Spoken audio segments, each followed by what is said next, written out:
Ejercicio de gimnasia abdominal hipopresiva en sedestación postura de playa. Contraindicación: hipertensión arterial y embarazo. No se aconsejan realizar en ayunas ni recién comidos. Personas con dificultad para conciliar el sueño, evite la práctica por la tarde-noche. Siéntese con las piernas estiradas hacia adelante. Rodillas ligeramente flexionadas, talones apoyados y puntas de los pies hacia arriba. Crezca desde la coronilla hacia el techo. Mantenga el tronco inclinado hacia adelante. Doble mentón y mirada horizontal. Si es difícil mantener la postura, busque una pared y apoye la espalda sobre ella. Si a pesar de esto le cuesta, coloque una almohada o una manta doblada debajo de sus nalgas. Primera posición de brazos. Codos y muñecas flexionadas, talones apoyados sobre los muslos, distancia hombros-oreja alargada y empezamos. Inhale, costillas anchas. Exhale, cintura estrecha. Repita, inhale, costillas anchas. Exhale, guarde y suba ese ombligo. Mantenga la postura en autoelongación de columna. Y tercera, respire. Vacíe todo el aire.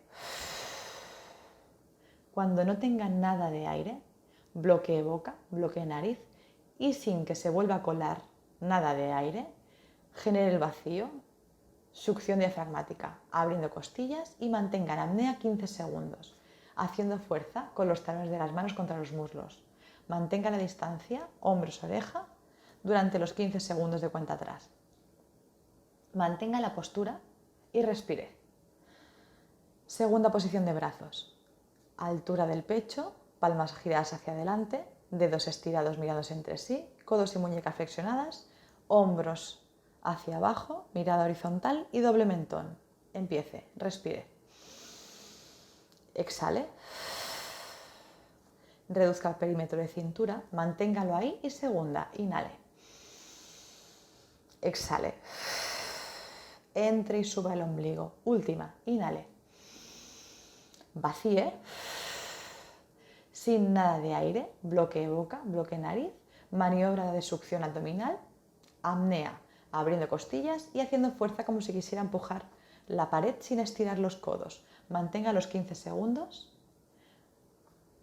y cambiamos. Tercera posición de brazos. Arriba, flexión de codos, muñecas, dedos estirados, mirados entre sí, hombros hacia abajo, mirada horizontal y doble mentón. Empiece, respire. Exhale. Guarde el ombligo, manténgalo ahí, segunda respiración, costillas anchas. Exhale. Cintura estrecha. Última, inhale. Vacíe todo el aire. Sin que entre nada de aire, bloquee boca, bloquee nariz, succión, abra costillas en apnea, mantenga los 15 segundos y haga fuerza como si quisiera empujar un techo sobre su cabeza con las palmas de las manos sin estirar los codos. Mantenga los 15 segundos, hombros hacia abajo y a la cuenta atrás, respire y ya hemos terminado el ejercicio.